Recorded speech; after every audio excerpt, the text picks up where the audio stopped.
Di sela riuh rendah modernitas yang menggila sunyi, ada suara yang tak pernah benar-benar mati. Suara pecut yang membelah langit Mojokerto bukan sekedar bunyi, melainkan panggilan bagi mereka yang telah lama beristirahat dalam sejarah. Di kota ini, di mana tanahnya pernah menjadi pijakan agung kerajaan Majapahit, seni Jaran Kepang tumbuh bukan hanya sebagai tarian. Ia adalah prasasti hidup. Sebuah perjalanan panjang dari masa nenek moyang yang turun-temurun menjaga keseimbangan antara dunia yang terlihat dan yang tak kasat mata. Jadi begini Mbak, awal mulanya sebelum berdirinya kesenian jaranan Eyang Macan Putih ini, dulu itu tujuan kita ngaji Mbak, ngaji yang namanya itu mujahadah ya. Di saat kita mengadakan pengajian mujahadah doa bersama, di situ muncul, jadi ada tulisan muncul dari apa ya, dari keramik ya, dari ubin ini muncul cahaya yang di situ ada tulisan Jawa. Tulisan Jawa itu saya belum mengerti apa tulisan Jawa itu. Tapi di bawahnya ada namanya Eyang Macan Putih. Ya. Jadi saya di saat ngaji itu muncul sinar putih, yang di atas itu huruf Jawa ya. Terus yang di bawahnya adalah Eyang Macan Putih. Terus di saat kita ngaji doa bersama ya, di saat kita ngaji doa bersama itu, di situ ada salah satu anggota saya yang kesurupan, yang mana anggota saya itu kesurupan saya sembuhkan bisa, terus saya masukkan lagi bisa. Nah, jadi saya mempunyai pemikiran bahwasanya kalau ini bisa dimasukkan, bisa kita ambil, berarti ini bisa kita buat untuk kesenian.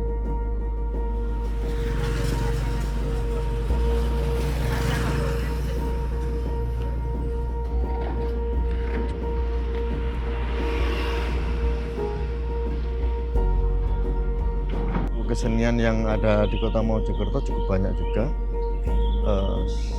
Selain bandengan dan pencak, juga ada kesenian jaranan. Jaranan pun ada dua macam, jaranan dor sama jaranan pegon. Nah, untuk jaranan pegon kan kita mungkin modifikasi dari kesenian daerah kota lain, juga ada penyanyi dan elektron juga. Jaran Kepang di Mojokerto adalah sebuah warisan. Dari anyaman bambu sederhana yang menyerupai kuda, manusia mencoba menunggangi ego dan nafsu mereka sendiri.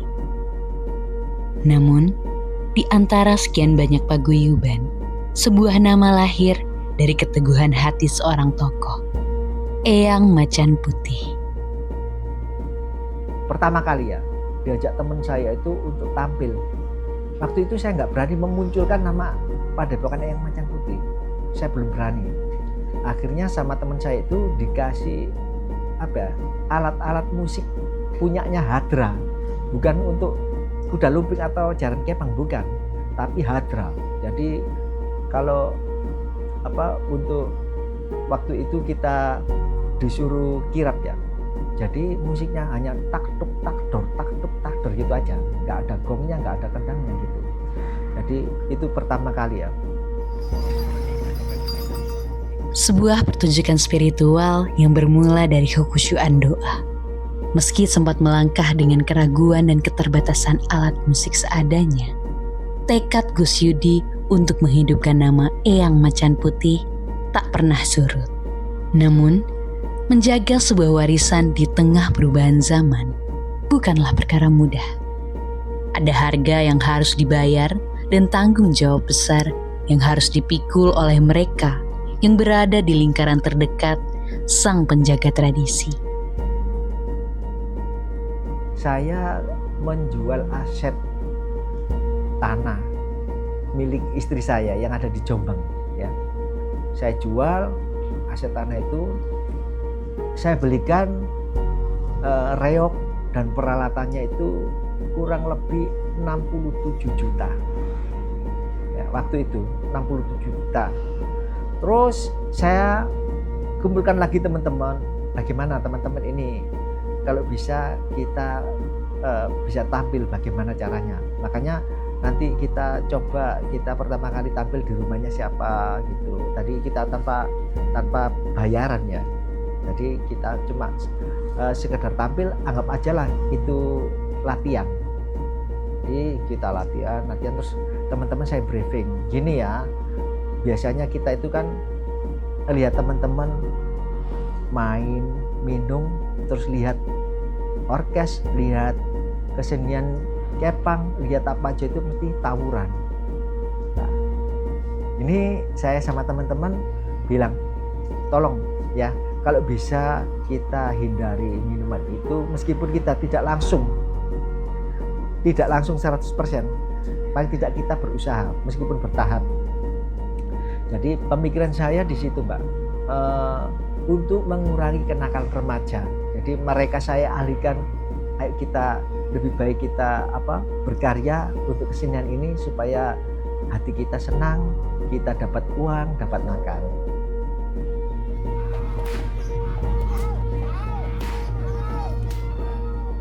Di mata kami, beliau adalah sosok orang yang sangat luar biasa, berwibawa dan mempunyai jiwa samudra. Beliau juga orang yang bijaksana, bisa memberi juga bisa menerima.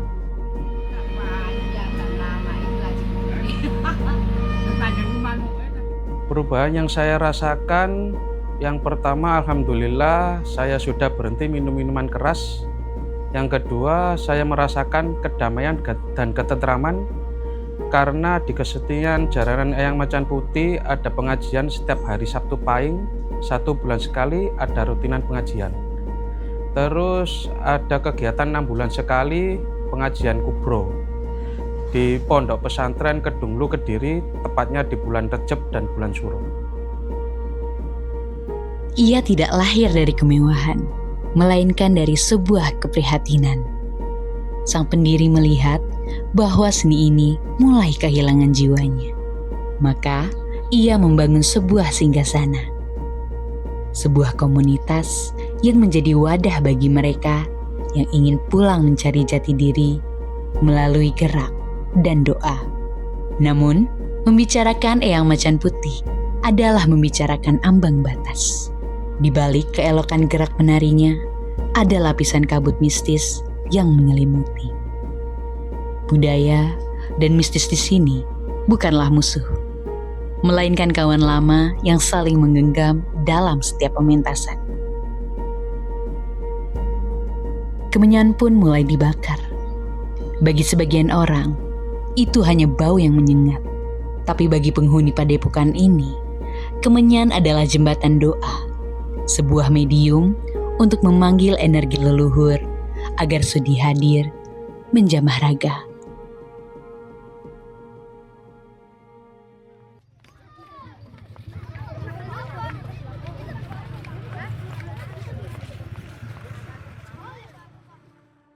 Untuk waktu saya berkecimpung di dunia kesenian, khususnya di Jawa Timur atau Jombang dulu, lalu pindah ke Mojokerto, khususnya ikut jaranan sama bandengan. Dan untuk jaranan atau kuda lumping di kota Mojokerto, kadang kita zaman dulu ada jaranan dor, perkembangannya dulu. Untuk mengikuti zaman sampai sekarang kan untuk sejarahnya juga beda-beda juga, ada jaranan dor dan pegon. Dan untuk kesenian jaranan yang pegon, di sisi keseniannya ini berbeda dengan Dor yang itu. Cuma waktu sejarah awal mulanya kita juga nggak tahu, karena di Mojokerto, Jombang, Kediri maupun Tulungagung juga berbeda-beda, dan sejarah awal mulanya juga beda-beda juga.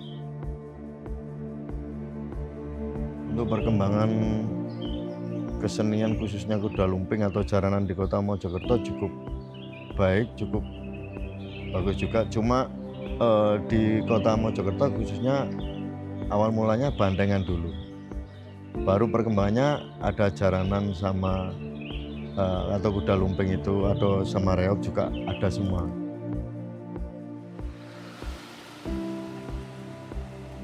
Inilah saat dimana kesadaran manusia perlahan memudar, berganti dengan kekuatan yang melampaui logika. Melalui perantara asap dan mantra, roh-roh halus diundang untuk merasuki para pemain. Saat itulah para penari tak lagi berpijak pada bumi yang sama dengan kita. Mereka menari di bawah kendali energi lain, sebuah fenomena dadi yang menunjukkan bahwa raga hanyalah pinjaman. Di titik ini, penonton akan menyadari bahwa di balik setiap atraksi yang memukau ada nyawa yang sedang dipertaruhkan, dan ada tradisi yang sedang diperjuangkan agar tidak habis terbakar waktu. Jadi begini, kalau untuk pemanggilan roh ya, jadi kita itu biasanya kalau sebelum kita tampil, anak-anak itu kan ibaratnya punya wadah. Jadi wadah itu harus dibuka. Kalau orang Jawa bilang itu dibolongi, ya, dibuka dulu. Jadi ada kuncinya, makanya harus dibuka. Kalau sudah dibuka, baru nanti bisa kita masukin untuk roh-roh. Dan itu pun tidak semua orang, ya, karena sebagian orang itu tidak memiliki wadah. Jadi meskipun dikasih, meskipun dimasukkan roh apa aja nggak bisa. Sebelum pentas biasanya sehari sebelumnya, ya. Jadi seumpama besok kita tampil, sekarang nanti malamnya itu kita ritual.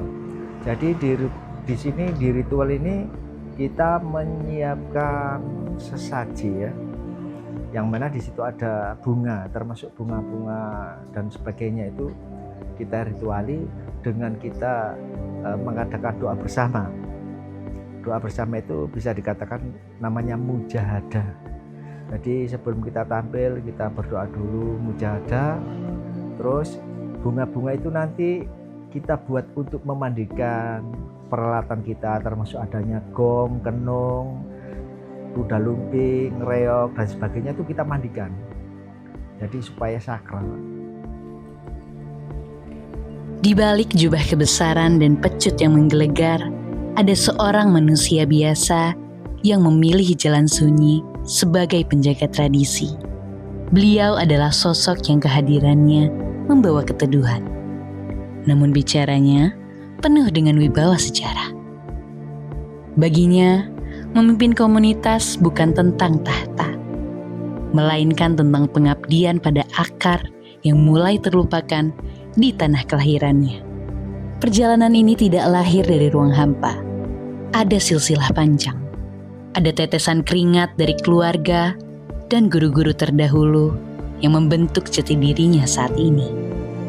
Prestasi beliau tidak melulu soal piagam yang berdebu di dinding, melainkan bagaimana ia berhasil menjabat sebagai ayah bagi ratusan pemuda yang mencari arah di tengah bisingnya zaman. Dari tangannya, nilai-nilai luhur Mojokerto kembali menemukan wadahnya dalam rupa kesenian jaran kepang. Jadi begini, Mbak, kebetulan sampai sekarang saya masih ada di Dewan Lembaga Adat Pelestari Budaya, Dewan Adat Pelestari Budaya, Dewan Keamanan Adat dan Budaya.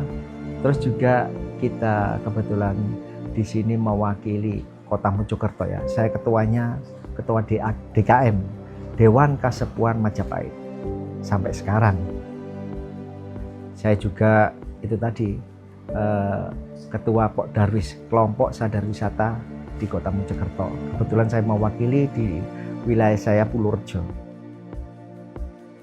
Kontribusinya di bidang kesenian daerah bukan sekedar tontonan, melainkan sebuah tuntunan. Ia membangun ekosistem di mana seni dan ekonomi rakyat bisa berjalan beriringan. Memastikan bahwa setiap hentakan kaki penari adalah harapan bagi masa depan budaya kita. Ia adalah jembatan yang menghubungkan masa lalu yang agung dengan masa depan yang penuh ketidakpastian. Peran beliau di bidang kesenian adalah Ketua Jaranan Eyang Macan Putih, dan beliau di bidang budaya, beliau ada di dalam yang pertama Dewan Pelestari Adat dan Budaya, yang kedua beliau ada di Dewan Keamanan Adat, yang ketiga sebagai Ketua DKM Dewan Kesepuhan Mojopahit, yang keempat beliau Ketua Pok Darwis Kelompok Sadar Wisata, dan kelima beliau sebagai anggota kendali Resimen Intelijen Spiritual. Perjalanan Eyang Macan Putih tidak hanya bergaung di dalam dinding padepokan, di mata keluarga, kerabat, hingga penonton setia. Sosok sang pendiri adalah panutan di tengah gersangnya nilai-nilai tradisi. Mereka melihat lebih dari sekedar atraksi. Mereka melihat ketulusan seorang manusia yang mewakafkan sisa umurnya untuk sebuah identitas yang sering dianggap kuno oleh dunia luar. Ya kalau bisa memang kita kepingin go internasional ya. Dulu itu memang saya punya cita-cita, jadi kepingin masuk perdana rekod, alhamdulillah sudah masuk ya. Jadi saya memang kepingin sekali untuk tampil di luar pulau atau di luar negeri ya, seperti jaranan dari Tulungagung itu, Sabitri Putro itu kan sempat ke Hong Kong nggak salah itu ya. Saya kepingin banget ke sana Mbak. Jadi saya kepingin teman-teman kita itu bisa datang ke Hong Kong atau kemana aja untuk mewakili Mojokerto. Kalau yang lain bisa, kenapa Eyang Macan Putih nggak bisa? Di balik sorot mata yang tajam saat memegang pecut, tersimpan kegelisahan yang manusiawi. Ada keinginan besar agar jalur putih ini tidak berhenti pada dirinya. Beliau bermimpi tentang regenerasi, tentang tangan-tangan muda yang kelak akan menggantikannya, membakar kemenyan dan menjaga marwah leluhur tanpa harus kehilangan jati diri di tengah arus zaman.